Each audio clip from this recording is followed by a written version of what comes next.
चरण कमल सिर नाम। जासु ज्ञान रवि करन कर, ब्रह्म तम देत न सर।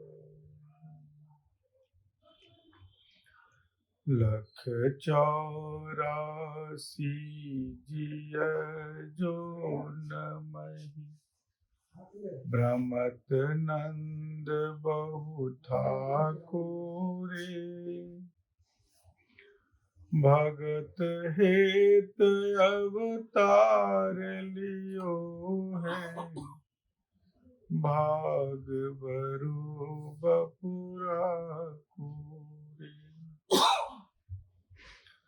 तुम जो कहत हूँ नंद सुनंदन, नंद सुनंदन का कोरे।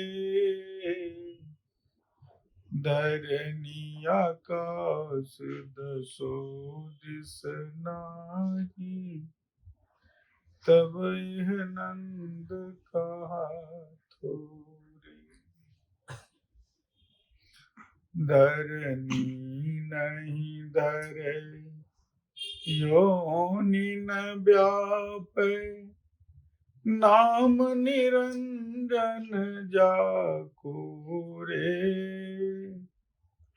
कबीर का स्वामी ऐसो ठाकुर, जाके माई न बापो रे।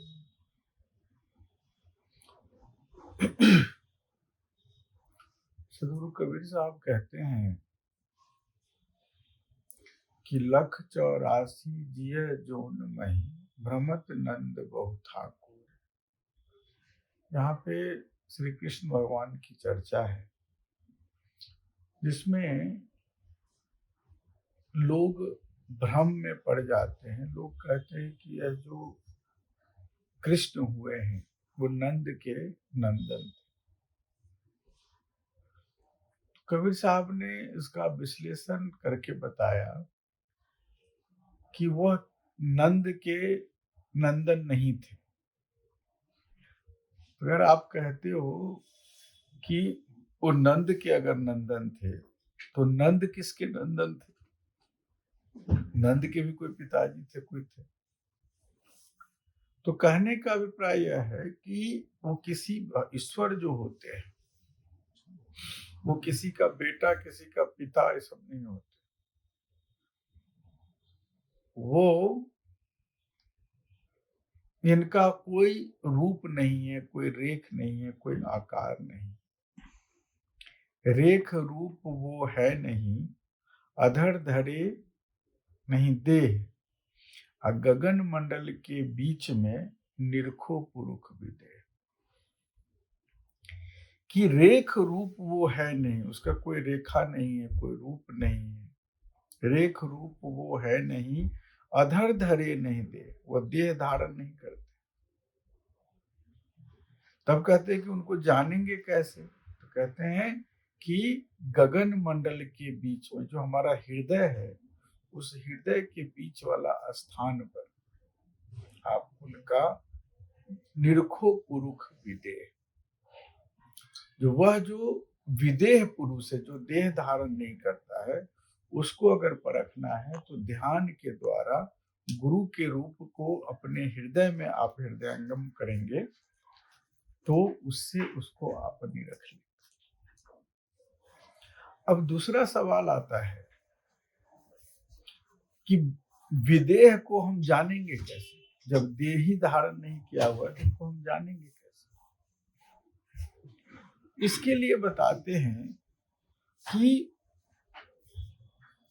जो निर्गुण और सगुण की हम बात करते हैं, तो कबीर साहब ने कहा कि निर्गुण माही सरगुण रही है। कि निर्गुण और सगुण अगर सही अर्थ में देखेंगे तो दोनों में कोई भेद नहीं है। कैसे? जैसे हमारे माता पिता, दादा दादी या कोई गुरु हैं, इन लोगों की देहावसान हो जाता है इनका, तो हम इनका फोटो घर में लगा लेते हैं।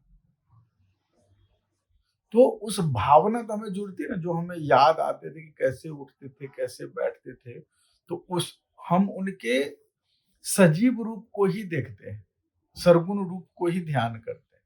लेकिन फोटो देखते तो याद आता कि वो ऐसे थे वैसे थे। लेकिन वहीं पे कोई आदमी अपने माता पिता का फोटो लगा के अगर धूप अगरबत्ती दिखाना या उसको भोग लगाना, उसको जलपान कराना, ये तो हम नहीं करते हैं ना। इसी तरीके से वह ईश्वर निर्गुण है, उनका कोई रूप नहीं है, कोई रेख नहीं है, कोई आकार नहीं। लेकिन अगर हमको उनको जानना है तो इन आंखों से जानने के लिए हमको एक सजीव रूप चाहिए। इसलिए कहते हैं कि गुरु के रूप को, जिस गुरु ने आपको दीक्षा दी है, ज्ञान दिया है, उस गुरु के रूप को ईश्वर का रूप मानकर कि यही ईश्वर का रूप है, अपने हृदय में बिठाना है।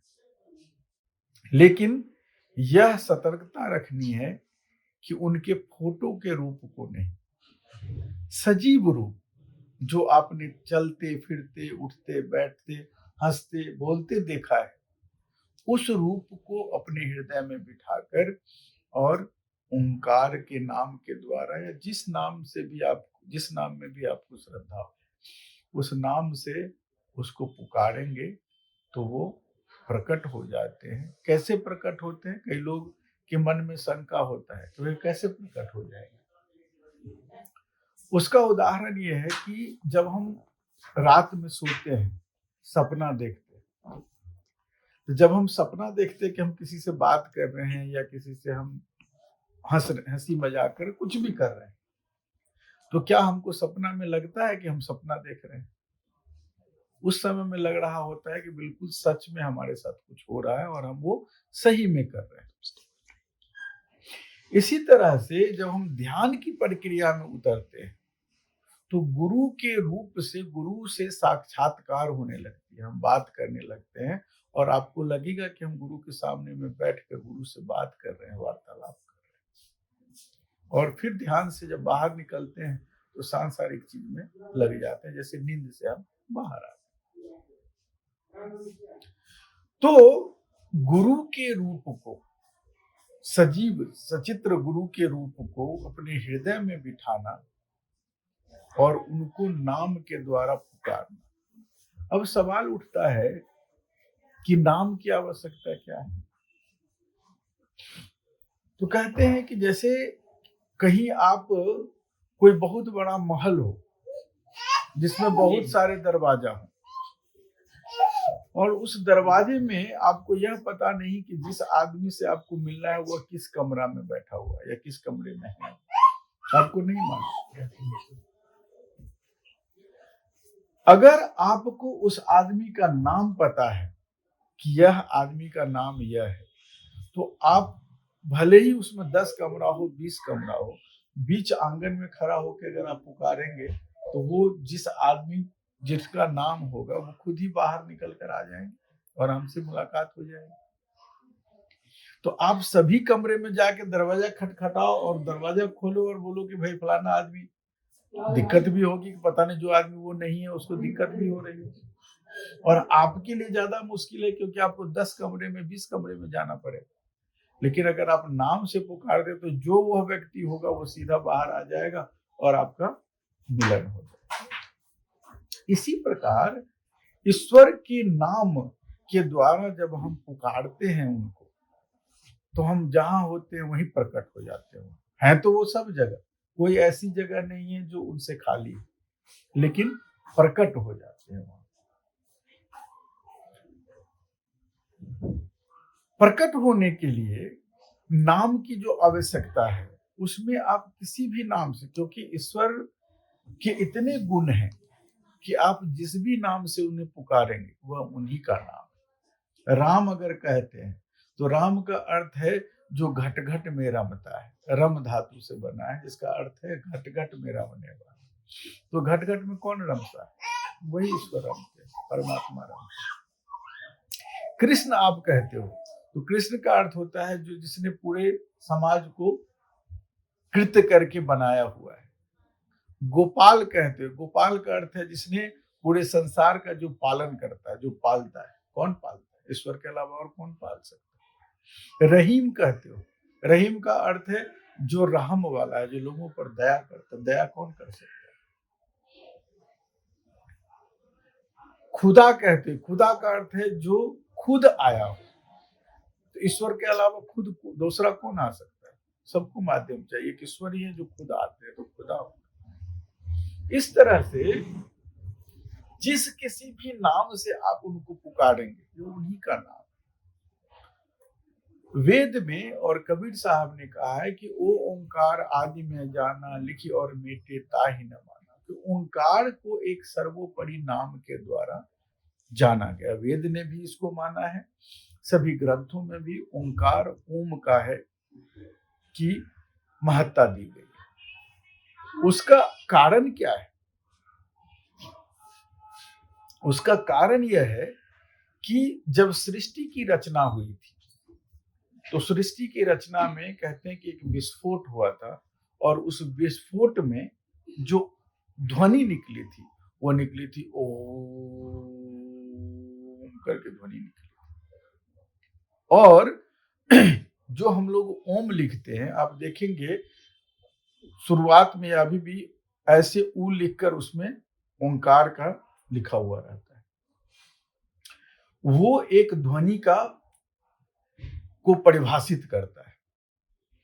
बाकी जितने भी नाम, राम, रहीम, करीमा के सब जितने भी हैं, इसकी रचना कब हुई?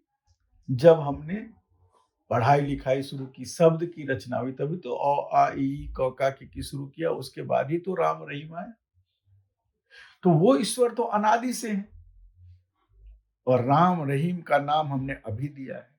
तो ये हमने उनको नाम दिया, लेकिन उनका जो निज नाम है वह ओंकार कहते हैं। इसलिए ओंकार की ध्वनि से, ओम का की ध्वनि से गुरु के साक्षात रूप को अपने हृदय में बिठाकर, और जब हम ध्यान करते हैं तो वह गुरु के रूप में प्रकट होकर हमको दर्शन देते हैं। तो कबीर साहब ने कहा कि लख 84 जिय जोन महि भ्रमत नंद बहु ठाकुर, कि नंद जब बहुत थक गए थे, लख 84 लाख जोनियों में भटकते भटकते बहुत थक गए थे, तो उनकी भक्ति से रीझ कर कृष्ण भगवान उनके यहाँ आ गए। तो लख 84 जिय जोन महि भ्रमत नंद बहु ठाकुर, और भगत है तो अवतार लिए हैं भाग बरो बपुरा को। उनका भाग बहुत बड़ा था कि भगवान खुद ही अवतार लेकर उनकी भक्ति के लिए आ गए। लेकिन अगर कोई इस भ्रम में पड़ता है कि ईश्वर के कोई माँ होते हैं, कोई बाप होते हैं, तो बताइए नहीं। धरनी नहीं धरे, जोनि नहीं व्यापे, नाम निरंजन जाकोर। कहते हैं कि वह ईश्वर कैसा है? तो धरनी नहीं धरे, देह धारण नहीं करते, धरनी नहीं धरे, योनि न व्यापे, किसी योनि में नहीं आते, योनि न व्यापे, नाम निरंजन जाकोर। उसका नाम क्या है? निरंजन है, वो सबसे परे है। उसको कोई भी चीज उनको छूता नहीं है, कोई भी चीज से वो प्रभावित नहीं होते। तो नाम निरंजन जाकोर है। कबीर का स्वामी ऐसो ठाकुर, जाके माई न बापुर। कबीर साहब कहते हैं कि हमारा जो ईश्वर है, जो हमारे ठाकुर है, कैसे है? जो जाके माई न बापुर है। वो तो सबके माता पिता, उनका कौन माता पिता हो? इसलिए यह जो संसार है, इस संसार में हमें जो आयु मिली है, जिसको भी जो आयु मिली है, उसमें जितनी देर हम उस ईश्वर को याद कर लेते हैं, संसार में आप देखेंगे हम कहीं ना कहीं कुछ न कुछ, किसी न किसी चीज में उलझे रहते हैं। कोई ना पैसा कमाने में, कोई बाल बच्चा को संभालने में, कोई घर को संभालने में। काम की कमी नहीं है हमारे पास, कोई बिजनेस करता है, कोई कुछ करता है, लेकिन उसमें से कुछ बहुमूल्य समय निकालकर उस परमात्मा को सुबह शाम याद करना आवश्यक है। उस याद करने से जो हमारा बाकी दिन का दिनचर्या रहता है वो ठीक से भी होने लगता है और हमारा मन भी शांत रहता है, और साथ के साथ गुरु रूप में अगर हम उनका दर्शन करते हैं तो हमें ईश्वर की प्राप्ति भी हो। इसलिए हर एक व्यक्ति को, चाहे वो बच्चा हो, बुजुर्ग हो, जवान हो, जो भी हो, हर व्यक्ति को चाहिए कि थोड़ा सा समय निकालकर सुबह और शाम तो बैठ कर करे भक्ति, और बाकी अगर हम बस में बैठे हुए हैं, कार में बैठे हुए हैं, तो भी गुरु के रूप को ध्यान करके और याद कर सकते हैं और याद करना चाहिए। क्योंकि हम जहाँ भी जाते हैं कुछ ना कुछ तो सोचेंगे ही, कुछ ना कुछ तो करेंगे ही, तो क्यों ना उस ईश्वर का ही नाम ध्यान किया करें, क्यों ना उस गुरु के रूप को ही ध्यान करके हम भजन करते रहें। इसलिए सब लोग, जो लोग भी हैं यहाँ पे, सब लोग एक व्रत लीजिए कि सत्संग तो जरूरी है। सत्संग क्या होता है कि जब सत्संग होता है तो हमें ईश्वर के ध्यान करने की जो महत्ता है उसका पता चलता है कि हमें क्यों करना चाहिए। चाहे हमारे मन में होता भी है तो जब हम सत्संग करते हैं तो ये फिर से जग जाता है कि नहीं नहीं, ये हम नहीं कर पा रहे थे, हमें छूट जाता था, करना चाहिए।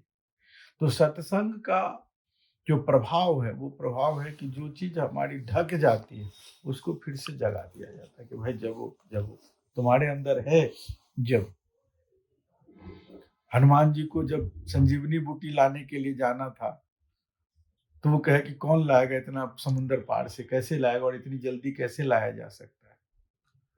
तब उनको याद दिलाया गया, सुग्रीव जी ने याद दिलाया कि भाई आप पवन पुत्र हो, आप चाहोगे तो उड़ के जा सकते हो। फिर उठे और लगे अच्छा, उठे और जाके लेके आ। इसी तरह से जितने भी सत्संगी प्रेमी हैं, सत्संग प्रेमी हैं, सबके अंदर उस ईश्वर को जपने की शक्ति है। जिस गुरु ने भी दीक्षा दी है वो समझिए कि दीक्षा तभी मिला है जब हम उसके योग्य हैं।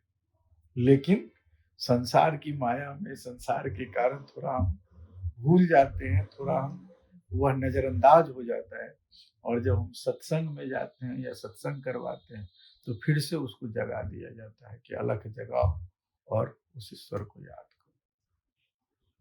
इसलिए भगवान की को याद करना, ध्यान करना सब लोग अपने जीवन में इसको लागू करें। अब हम उस प्रभु परमात्मा की प्रार्थना करके और फिर